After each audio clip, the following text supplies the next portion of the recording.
রোহিঙ্গা বিষয়ক আন্তর্জাতিক সংলাপে অংশ নিয়েছেন অন্তর্বর্তীকালীন সরকারের প্রধান উপদেষ্টা ডক্টর মোহাম্মদ ইউনূস। তিনি তার বক্তব্যে দুটি বিষয়কে উল্লেখ করেছেন।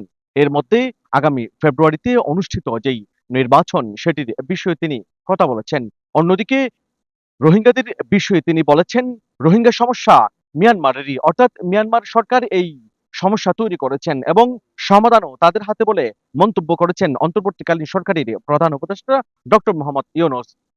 এরপর তিনি রোহিঙ্গাদের বিভিন্ন বিষয় নিয়েও কথা বলেছেন। এই সংলাপ মূলত শুরু হয়েছে গতকালকে থেকেই। গতকালকে রোহিঙ্গারা এই সংলাপে অংশ নিয়েছে। আজকেও এই সম্মেলনে রোহিঙ্গারা ছিলেন। ৩ দিনব্যাপী এই সম্মেলনে মূলত ৫টি বিষয় নিয়ে আলোচনা করা হবে। এর মধ্যে রোহিঙ্গাদেরকে রাখাইনে নিরাপদ প্রত্যাবাসন, তাদের তহবিল সমস্যা এবং মনোবল বাড়ানো সহ রোহিঙ্গাদের উপরে চালানো গণহত্যার বিচার সংক্রান্ত বিষয় নিয়ে আলোচনা করা হবে।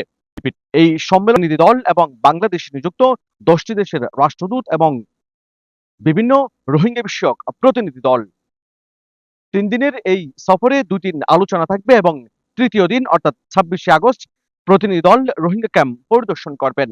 মূলত বলা হচ্ছে আগামী ৩০শে সেপ্টেম্বর রোহিঙ্গা বিষয়ক যে উচ্চ পর্যায়ের সম্মেলন রয়েছে জাতিসংঘে, সেই সম্মেলনের প্রস্তুতি হিসেবে এই সংলাপ অনুষ্ঠিত হচ্ছে। এখান থেকেই যেই এজেন্ডাগুলো উঠে আসবে সেগুলোই আগামী ৩০শে সেপ্টেম্বরের যে সম্মেলন অনুষ্ঠিত হবে সেখানেই আলোচনা করা হবে। এরপর ৬ই ডিসেম্বর কাতারের দোহায়ও রোহিঙ্গা বিষয়ক সম্মেলন রয়েছে।